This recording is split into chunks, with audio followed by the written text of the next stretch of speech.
Assalamualaikum warahmatullahi wabarakatuh. Di sini kami akan memaparkan materi bahasa Indonesia 4 yang berjudul Belajar Menjadi Negosiator Handal. Sebelumnya, perkenalkan nama anggota kami, yaitu ada saya, Indah Purnamasari, dan teman saya, Mutia Zia Maliki. Baiklah, mari kita sambung materinya. Di sini adalah peta konsepnya. A.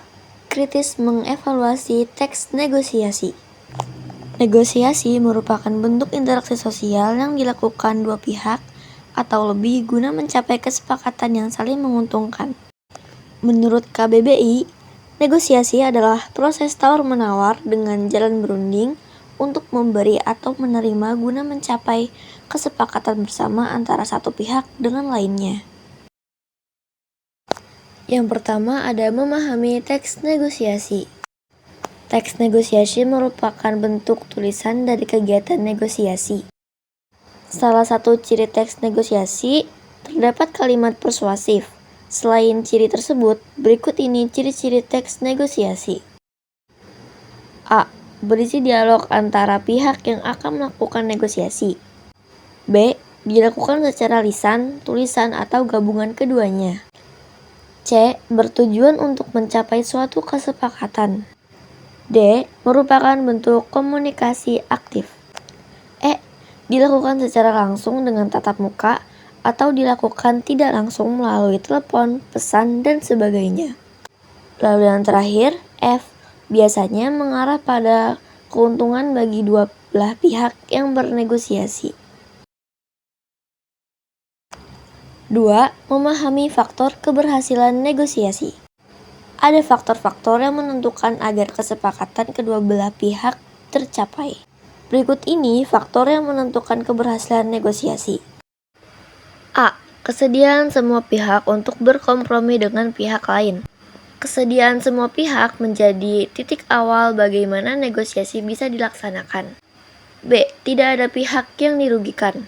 Karena negosiasi itu mencari keputusan bersama, bukan untuk merugikan sebagian kelompok.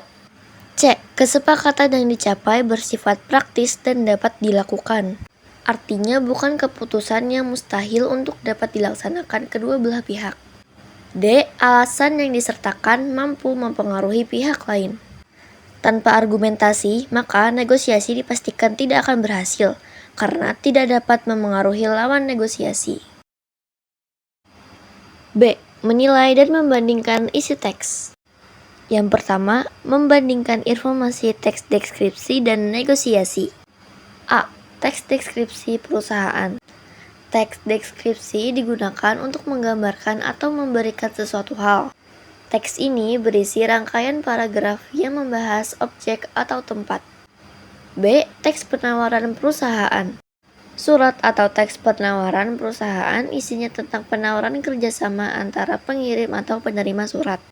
Di dalamnya tertulis apa saja keuntungan yang didapat jika penerima surat bekerjasama dengan pengirim surat.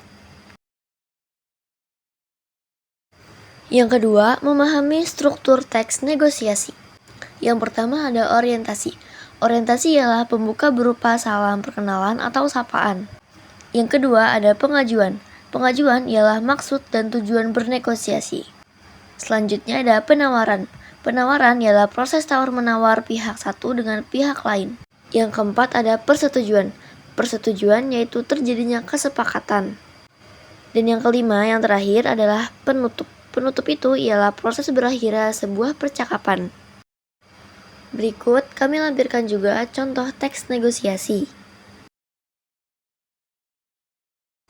C. Menemukan informasi pada sumber pendukung. Yang pertama ada kamus. Sebagai bahan rujukan kamus online, kamu dapat menggunakan Kamus Besar Bahasa Indonesia atau KBBI daring dari Kementerian Pendidikan Kebudayaan.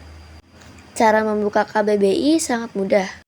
Melalui komputer maupun smartphone dengan mengetik alamat https://kbbi.kemendikbud.go.id. Yang kedua ada thesaurus.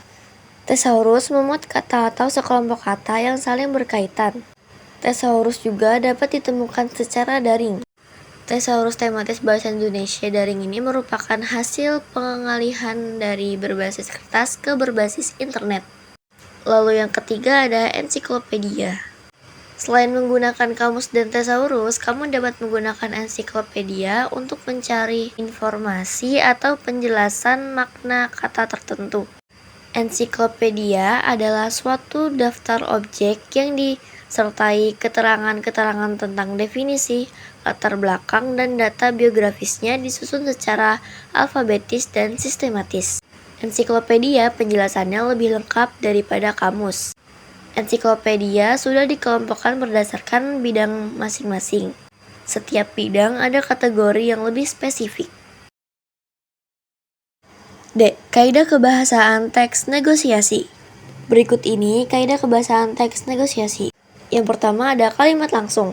Kalimat langsung merupakan kalimat yang langsung disampaikan penutur melalui dialog ditandai dengan tanda kutip.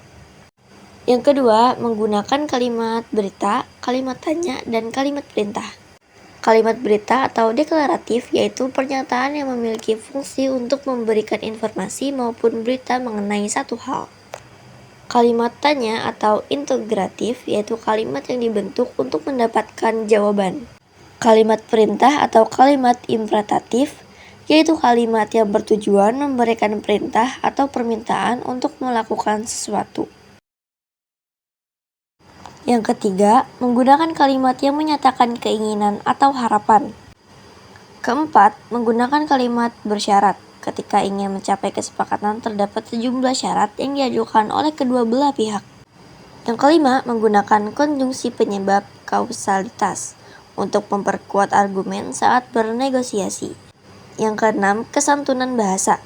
Hal ini disebabkan agar tercipta komunikasi yang baik demi tercapainya kesepakatan antara kedua belah pihak yang berkepentingan.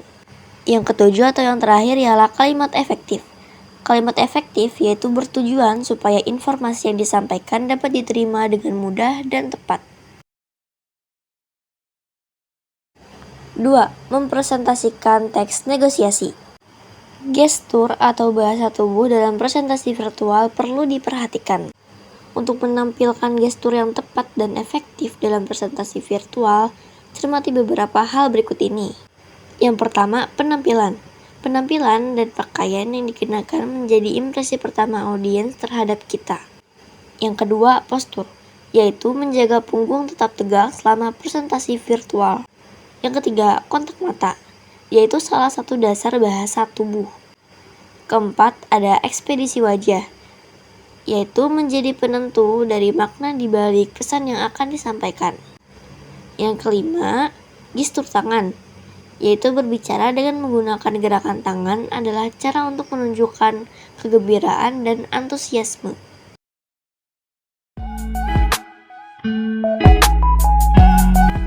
Hayo, apa kalian sudah menyimak dan memahami materi yang telah kita paparkan?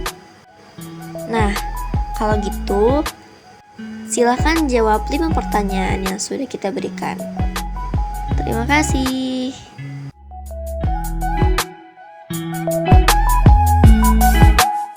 Segitu saja presentasi dari kami. Mohon maaf bila ada salah kata. Wassalamualaikum warahmatullahi wabarakatuh.